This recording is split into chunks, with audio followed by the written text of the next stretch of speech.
Good time to everyone. Today we will discuss CBSE Class 10th Geography Chapter 4 Agriculture. Now at first we look introduction.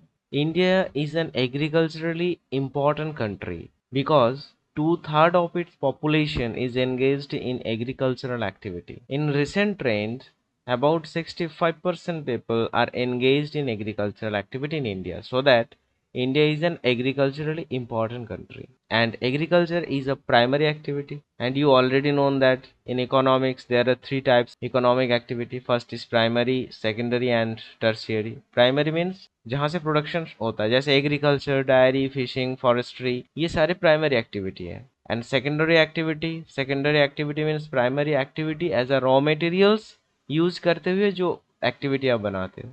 For manufacturing industries is example of secondary activity. And tertiary activity जो activity primary and secondary को help करता है. For example banking sector, education, hospital, transport, etc. Agriculture is the largest employer in India, providing jobs for over 50% of the country's population, so that India is an agriculturally important country. Can you name some industries based on agricultural raw materials? तो क्या आप ऐसे कुछ industry के name बता सकते हो जिससे एग्रीकल्चरली रॉ मटेरियल्स जो बनता है? There are so many industries and few example is this: food processing industry, textile industry and sugar industry. In food processing industry, flour mills, sugar and dairy processing, and textile industries, cotton ginning, spinning mills, weaving, garment manufacturing, etc. Sugar industry में raw sugar production, refined sugar, ये सारे होते हैं. Next हम देख लेते हैं कुछ important scenarios and statistics about agriculture in India, so that आपको ये लगेगा कि एग्रीकल्चर क्यों इंपॉर्टेंट है इंडिया की इकोनॉमी एंड ज्योग्राफी पर्सपेक्टिव से. India is the world second largest producer of farm output. First में है चाइना, उसके बाद सेकेंड में इंडिया है. Agriculture is the primary source of income approx 55% of Indian population. India की जो पॉपुलेशन है उसकी 55% अप्रॉक्सली प्राइमरी सोर्स एग्रीकल्चर से जुड़े हुए हैं. The sector contributes around 17 to 19% of in countries GDP. Gross domestic product जो है इंडिया का, उसकी 70 से 90% ये एग्रीकल्चर से आते हैं. तो आप सोच ही सकते हो कि कितने इंपॉर्टेंट है एग्रीकल्चर हमारी कंट्री के लिए. एंड नीड्स ऑन एरिया, जिस एरिया में एग्रीकल्चर होते हैं जियोग्राफिकली एरिया, परसेंटेज के हिसाब से देखें तो 42.8%, और हेक्टर के हिसाब से देखें तो 140.71 मिलियन हेक्टर्स में एग्रीकल्चर होते हैं. टोटल फूड ग्रेन प्रोडक्शन जो किया था इंडिया ने 2023-24 में, वो था सबसे highest record 332.98 million ton. Rice production 2023-24 में सबसे हाईएस्ट हुआ था 137.8 मिलियन टन. व्हीट प्रोडक्शन 23-24 में सबसे हाईएस्ट रिकॉर्ड बनाया था 113.29 million ton. And at last in India agricultural production is distributed across many states. बहुत सारे स्टेटों में एग्रीकल्चर प्रोडक्शन होते हैं, बट कुछ स्टेट्स हैं जिसमें सबसे ज़्यादा एग्रीकल्चरली एक्टिविटी होते हैं. इसके कारण है फेवरेबल क्लाइमेट, फर्टाइल सॉइल है उस पर, इरिगेशन सिस्टम बहुत अच्छा है, एंड एग्रीकल्चरल जो पॉलिसीज है गवर्नमेंट्स और एनजीओ से, वो भी बहुत फायदेमंद है. वो सारे states Uttar Pradesh, Punjab, Madhya Pradesh, West Bengal and Andhra Pradesh. Now हम देख लेते हैं types of farming. Over these years, cultivation methods have changed significantly depending upon the characteristics of physical environment, technological know-how and socio-cultural practices. Actually, last कुछ सालों से cultivation method में बहुत सारे चेंजेस आने लगे. फिजिकल एनवायरनमेंट भी जैसे चेंज होते गए, टेक्नोलॉजी आगे बढ़ते गए, सोशियो कल्चरल प्रैक्टिसेस भी डेवलप होते गए. सो ये सारी चीज देखते हुए इंडिया की जो फार्मिंग की टाइप्स है, they are in 3 types: primitive subsistence farming, intensive subsistence farming and commercial farming. Now discuss one by one. पहले हम लोग प्रिमिटिव सबसिस्टेंस फार्मिंग को डिस्कस कर लेते हैं. बोर्ड में ये क्वेश्चंस कई बार आ चुका है और आगे भी आने का चांसेस है in short, in long questions में. Practised on small patch of lands, छोटे एरिया में ये फार्मिंग किया जाता है. यूज प्रिमिटिव टूल्स, प्राचीन जो टूल्स होते हैं, not a modern tools, not a higher technological tools. Hoe, dao, डिगिंग्स, ये सारे प्राचीन टूल्स यूज होते हैं इस फार्मिंग में। इस फार्मिंग में जो लेबर काम करते हैं वो फैमिली और कम्युनिटी लेबर, अपने फैमिली मेंबर और आसपास की जो कम्युनिटी मेंबर है वो आपस में मिलजुल के काम करते हैं। Now you can look in pictures for better understanding. This type of farming depends upon monsoon. Monsoon की बारिश के ऊपर डिपेंड करता है, नेचुरल फर्टिलिटी के ऊपर डिपेंड करता है। ऊपर से केमिकल फर्टिलिटी यूज ही नहीं होता इस पे। उसी क्रॉप्स को इस पे कल्टीवेशन किया जाता है जो क्रॉप्स पर्टिकुलर सीजन वाइज होते हैं, पर्टिकुलर एक एनवायरमेंटल कंडीशन में वो अच्छे से ग्रो हो पाते हैं। क्रॉप्स प्रिमिटिव सब्सिस्टेंस फार्मिंग में कल्टीवेशन किया जाता है। It is a slash and burn agriculture.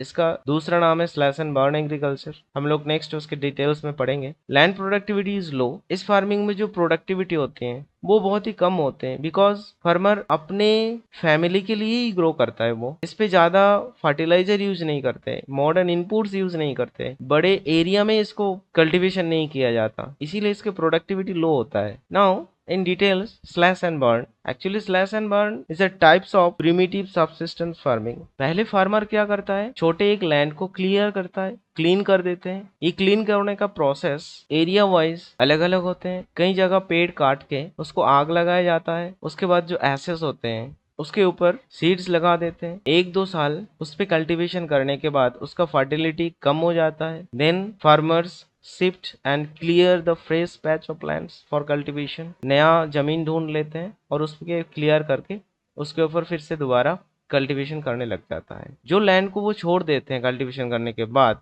1 or 2 years, अपने आप नेचुरली वो रिप्लेनिश कर लेता है, फर्टिलिटी को सस्टेन कर लेते हैं सॉइल से, natural process. You can see 4 images. In first image, clear the land. Second, they burn this and then spread the seeds. After some days, plants are grown. ये जो slash and burn agriculture है, ये में हमारी country पे different part पे इसको different नाम से जाना जाता है। असम, मेघालय, मिजोरम एंड नागालैंड में झूम कल्टीवेशन और झूमिंग, मणिपुर में पामलाव, छत्तीसगढ़, अंडमान निकोबार आइलैंड में दीपा, मध्य प्रदेश में बेवर और धाइया, आंध्र प्रदेश में पोदू और पेंदा, मेक्सिको में मिल्पा, वेनेजुएला में conuco. One question in your book, can you enlist some crops which are grown in such farming? क्या स्लैश एंड बर्न एग्रीकल्चर में क्या क्या क्रॉप्स ग्रोन होते हैं उसके नाम बता सकते हैं आप? कॉमन क्रॉप्स ग्रोन होते हैं इसमें स्लैश एंड बर्न एग्रीकल्चर में, जैसे मेज, मिलेट्स, राइस, कासावा, यम,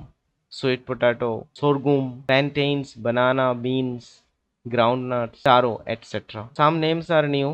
Now looks some pictures. ये कासावा जिससे सागू बनता है, yams, you can know maize और corns के नाम से जाना जाता है इसको। There are various types of millets. Actually millets is a grass seeds, type of grass seeds, जैसे ragi, bajra, jowar. This is taro. Difference between plantain and banana. Actually green जो होता है उसको प्लांटेन कहा जाता है। ये है sorghums. Now we discuss intensive subsistence farming. ये भी बहुत इंपॉर्टेंट है, बार बार एग्जाम में आ चुका है ये क्वेश्चन। देख लेते हैं इसके characteristics. Practice in area of high population pressure on land.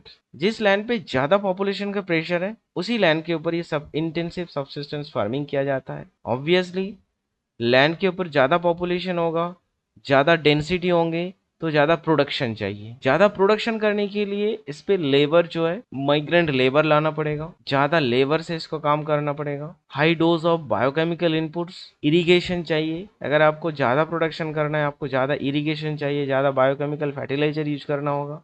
ये सारी किया जाता है इस पे इंटेंसिव सब्सिस्टेंस फार्मिंग पे। Some Indian states intensive subsistence farming widely practised, ज्यादा प्रैक्टिस किया जाता है इस पे, जैसे उत्तर प्रदेश, बिहार, वेस्ट बंगाल, पंजाब एंड हरियाणा पे। Farmers keep working hard on small piece of land. Actually right to inheritance में पूर्व पुरुष की जो लैंड्स है वो नेक्स्ट जनरेशन पे आके डिवाइडेड हो जाता है छोटे छोटे लैंड पे। बट ओवर पॉपुलेशन प्रेशर के हिसाब से छोटे लैंड से भी ज्यादा प्रोडक्शन करना होता है और उन लोगों के पास सेकेंड चॉइस नहीं है काम करने के लिए, इसीलिए बहुत ज्यादा प्रेशर होता है एग्रीकल्चरल लैंड्स पे। Next type of farming, commercial farming. This is third type of farming. A large scale agricultural practice focus on production crops and livestock for sale in the market. Market में cell करने के लिए जिस type की farming किया जाता है उसी को कहा जाता है commercial farming. This type of farming totally depends for selling purpose, use of high doses of modern inputs, इस पे सबसे मॉडर्न सबसे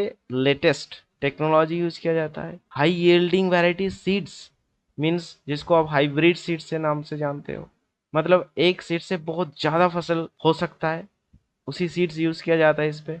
chemical fertiliser, insecticides and pesticides use किया जाता है कीड़े मकोड़े को मारने के लिए। इसमें बहुत ही हायर प्रोडक्टिविटी चाहिए फार्मर्स को। The degree of commercialisation of agricultural varies from one region to another. इसका मतलब है कि कॉमर्शियल फार्मिंग के जो क्रॉप्स है वो ऐसा नहीं है कि पर्टिकुलर एक क्रॉप्स को पूरी इंडिया में कमर्शियली फार्मिंग किया जाएगा, ऐसा नहीं है। For example rice, rice Haryana Punjab में कॉमर्शियली इसको ग्रो किया जाता है बेचने के लिए in the market, but Odisha Bengal में ये सबसिस्टेंट क्रॉप्स है, मीन्स कंजम्पशन करने के लिए, रोजाना खाने के लिए यूज होता है। एक एक फैमिली राइस को ग्रो करते हैं अपने कंजम्पशन के लिए, अपने फैमिली में यूज करने के लिए, ना कि बेचने के लिए।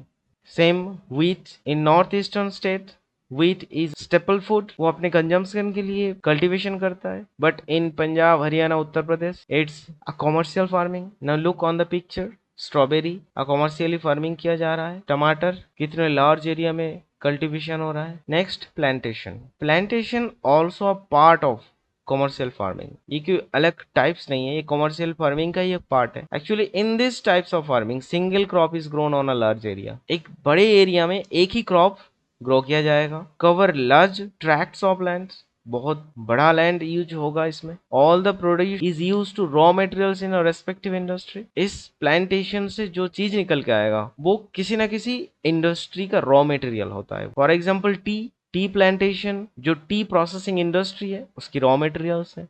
कॉफी, रबर, शुगर केन, बनाना एटसेट्रा, ये सारे इंपॉर्टेंट प्लांटेशन क्रॉप्स होते हैं। अब वेल डेवलप्ड नेटवर्क चाहिए प्लांटेशन के लिए, बिकॉज डायरेक्टली लैंड से रॉ मटेरियल्स जाता है इंडस्ट्री के लिए, तो अगर ट्रांसपोर्ट एंड कम्युनिकेशन सही नहीं होगा तो फसल खराब हो सकता है। प्रोसेसिंग इंडस्ट्री रॉ मटेरियल्स को प्रोसेस करने के लिए, मार्केट में बेचने के लिए, प्लांटेशन को डेवलपमेंट करने के लिए इंपॉर्टेंस होते हैं। Can you tell which type of plants this one?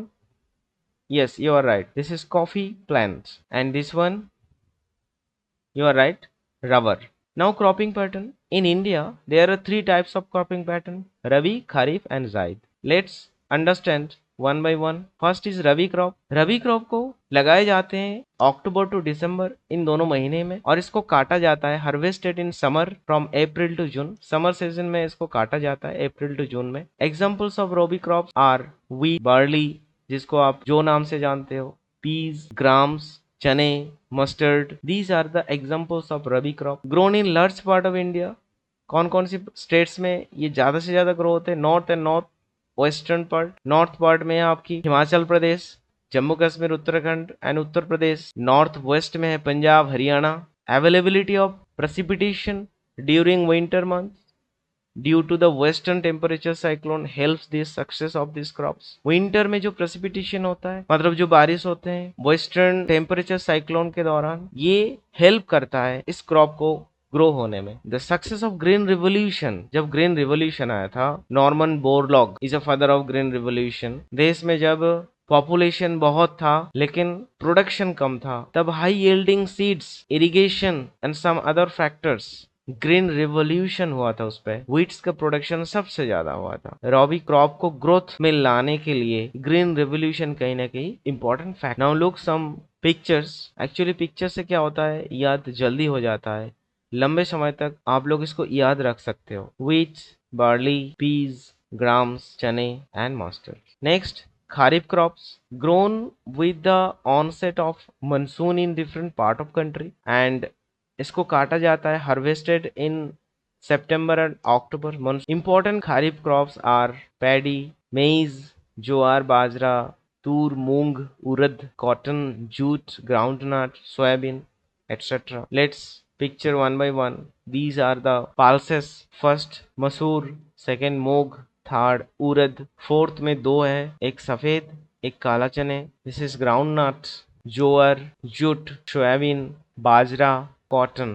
Some of the most important rice growing region, जहाँ चावल ज्यादा से ज्यादा पाए जाते हैं, Assam, West Bengal, and coastal region of Odisha, Andhra Pradesh, Telangana, Tamil Nadu, Kerala, Maharashtra Maharashtra में particularly Konkan coast जो होता है एंड उत्तर प्रदेश बिहार में भी पाए जाते हैं। Actually through out the year, पूरी साल में वेस्ट बंगाल, असम, ओडिशा में चावल कल्टीवेशन होता है।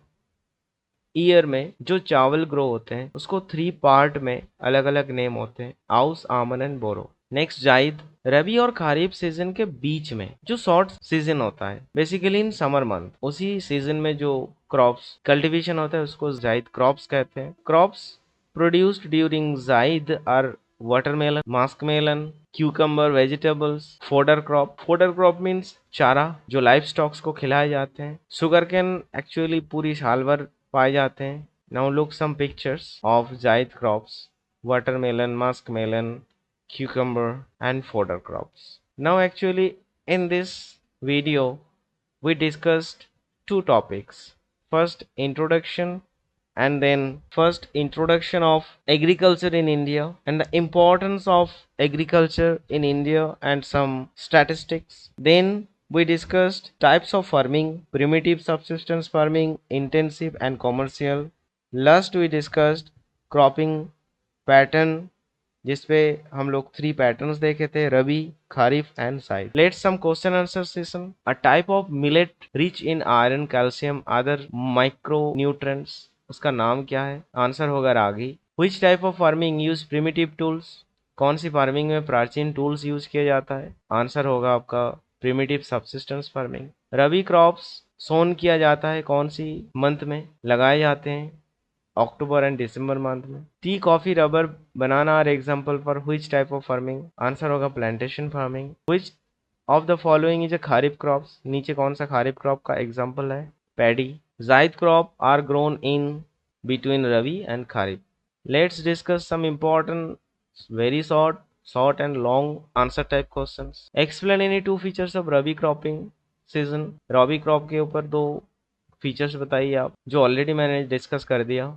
Which type of crops are grown in intensive subsistence farming? Intensive subsistence में कौन कौन सी क्रॉप्स ग्रोन होते हैं? डिफरेंस आपको पूछ सकते हैं primitive subsistence and commercial farming, board में ये क्वेश्चन आ भी चुका है। Difference between rabi and kharif cropping, rabi और खरीफ में क्या क्या डिफरेंस है? सब्सिस्टेंस एंड कमर्शियल की डिफरेंस, सब्सिस्टेंस में छोटे एरिया में फार्मिंग होते हैं और कमर्शियल में लार्ज स्केल में फार्मिंग होते हैं। सब्सिस्टेंस में इरिगेशन के ऊपर डिपेंड होते हैं। सब्सिस्टेंस में प्रिमिटिव टूल्स यूज किया जाता है, कमर्शियल में मॉडर्न टेक्निक्स। सब्सिस्टेंस में प्रोडक्शन लो होते हैं, कमर्शियल में प्रोडक्शन बहुत ही ज़्यादा होते हैं। सब्सिस्टेंस में फर्टिलाइजर कम यूज किया जाता है, जो भी यूज किया जाता है वो नेचुरल फर्टिलाइजर होते हैं। कमर्शियल में केमिकल फर्टिलाइजर ज़्यादा यूज किया जाता है। सब्सिस्टेंस में family member and community labour use होते हैं, कमर्शियल में माइग्रेन लेबर यूज होते हैं। उसके बाद आप कुछ एग्जांपल्स दे देना सब्सिस्टेंस और कमर्शियल क्रॉप्स की। रबी और खरीफ का डिफरेंस देख लेते हैं। Rabi crops are sown at the end of monsoon and the beginning of winter. Actually इसको विंटर क्रॉप से जाना जाता है। और खरीफ उसके भी सोन एंड हार्वेस्टिंग टाइम लिखना, उसके बाद ये मॉनसून क्रॉप के नाम से जाना जाता है। रबी क्रॉप में अगर रेनफॉल ज़्यादा होते हैं तो रबी क्रॉप को डैमेज कर सकता है। खरीफ एक्चुअली रेनफॉल के ऊपर ही डिपेंडेंट होते हैं। Harvesting time March to April rabi की, और खरीफ का harvesting time September to October. Rabi crops की कुछ एग्जांपल एंड खरीफ क्रॉप की कुछ एग्जांपल आप मेंशन कर देना। आपकी आंसर क्वेश्चन टाइप्स के ऊपर डिपेंड करके बनाना। मैंने जो आंसर आपको शो किया ये फॉर रेफरेंस है, बट अगर आपको अच्छे नंबर कैरी करना है टेक्स्ट बुक की हेल्प से आंसर खुद से लिखना प्रैक्टिस करना होगा। Short answer type questions, describe any 3 main features of kharif season. Long answer type questions ऐसे हो सकते, why is agriculture called the backbone of Indian economy? 2020 में ये बोर्ड का क्वेश्चन आया था कि एग्रीकल्चर को क्यों बैकबोन कहा जाता है इंडियन इकोनॉमी का। Explain any 4 features of primitive subsistence agriculture. Explain the features of intensive and plantation farming. तो अलग अलग दोनों पैराग्राफ में आपको आंसर आना चाहिए। Explain the features of primitive subsistence and commercial. I hope this video is very effectful for your revision and understanding. Thanks for watching.